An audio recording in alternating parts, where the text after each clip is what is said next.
So here's another alternative Christmas lunch. Duck breast, very easy to cook, very simple to cook, takes away the stress of cooking turkey. And if you fancy cooking something a wee bit different this year, I think duck will probably be my second choice. Okay, so the ingredients for this recipe are pancetta.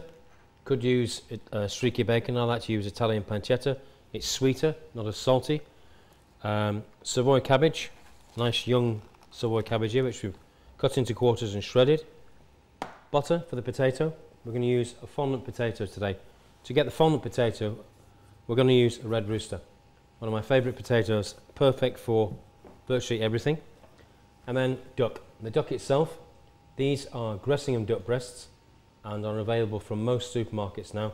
You just see the quality of these duck breasts, really, really meaty, hardly any sinew on them, nicely trimmed up, and we've crisscrossed them so the heat cooks through the duck breast and makes it nice and crispy. So for the fondant potato, of course, we're using Red Roosters, my favourite potato of all, from Airdrie up here in Scotland. And we're just going to slice the potato into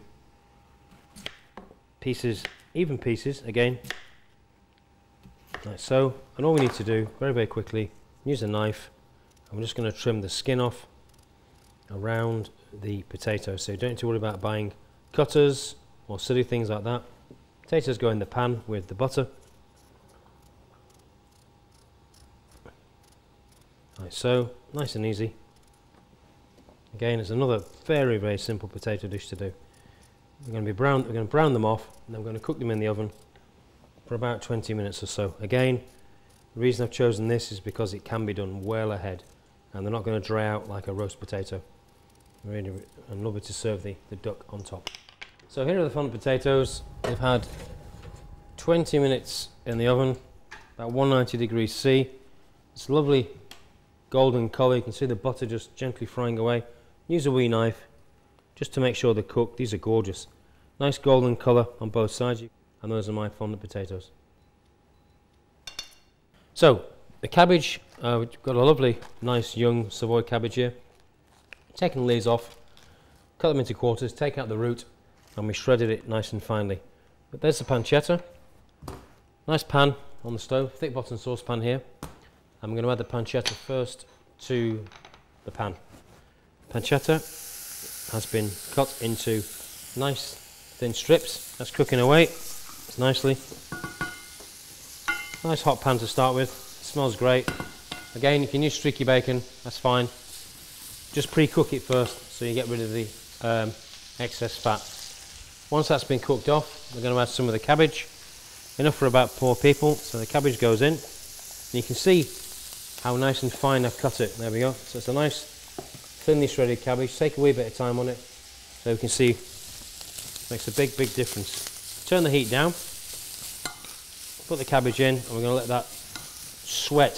This isn't frying, this is called sweating. So the heat's come down and it's just going to gently cook, and you can hear it. If it's making too much noise, it's too loud, it's got a chance it's going to burn. So we're just sweating that off nicely, and you can see already that the cabbage is starting to drop in the fat of the pancetta. While the cabbage is cooking, we've added a wee bit of cream, seasoned it with salt and pepper, and we've got the duck breasts. Duck breasts have been cooking for about 10 minutes, and we use a non-stick frying pan which we've preheated. And we don't put any fat in the frying pan at all prior to cooking. But what's important is the frying pan is very, very hot before the duck goes in. So the duck breast starts cooking immediately, and it must go in skin side down, which is that. And you can see here the skin's got a lovely golden colour here, and it's almost ready. We're going to take that for about 10 to 12 minutes. It's had 8 minutes already, so we're just going to pop that in the oven for a wee moment just to finish it off. Back in the oven for about 4 minutes, and that's going to be ready to serve.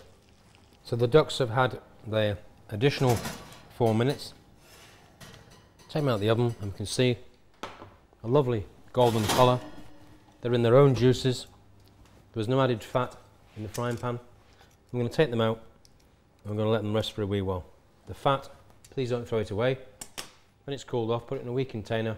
Fantastic for your next a lot of roast potatoes or smoked potatoes, or even when you're starting off your next roast. Absolutely delicious.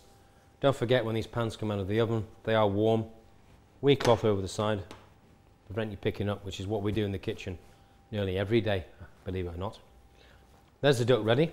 Now we're going to take the fondant potatoes out of the oven. These lovely golden potatoes that we showed you before. Now you can't tell me that they don't look appetizing. So there we go. Easier to do than a roast potato.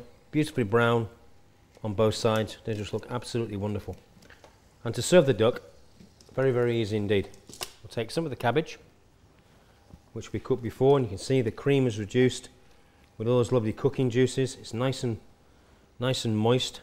Put a bit of cabbage in the middle of the plate. This is a very, very easy way to present food. Spread that around like so. We're going to take a fondant potato. Don't forget, pan handle, it's really quite warm. We're going to bury a fondant potato in the middle of the cabbage and the duck. Here's a beautiful duck breast. Just look at these, lovely golden colour, nice and juicy. So we're going to slice the duck, and this should do 2 people. Unless you've got some very, very greedy guests on Christmas Day. Just slice the end bit off. I'm going to retaste. Wonderful, trust me. And we're going to slice that. It's nice and juicy. I'm not saying to anybody watching this the duck has to be pink or medium or well done. It's entirely up to yourselves. It's about personal choice. If you like your duck well done, leave it in the oven for 15 minutes and just let it rest. And I guarantee with these duck breasts, it's still going to be nice and juicy. Unless they're very, very greedy, you should get 2 good portions out of this duck breast. Just slicing it across on a nice angle. You can see how nice and juicy it is. That's lovely. That's perfectly cooked for me. Another wee slice out of here, and we're going to arrange it on top of the potato. So pick your duck up. All we need to do is just gently put that on top of the potato like so. A little bit of gravy around the side. There we are. And that for me is a perfect alternative to turkey on Christmas Day.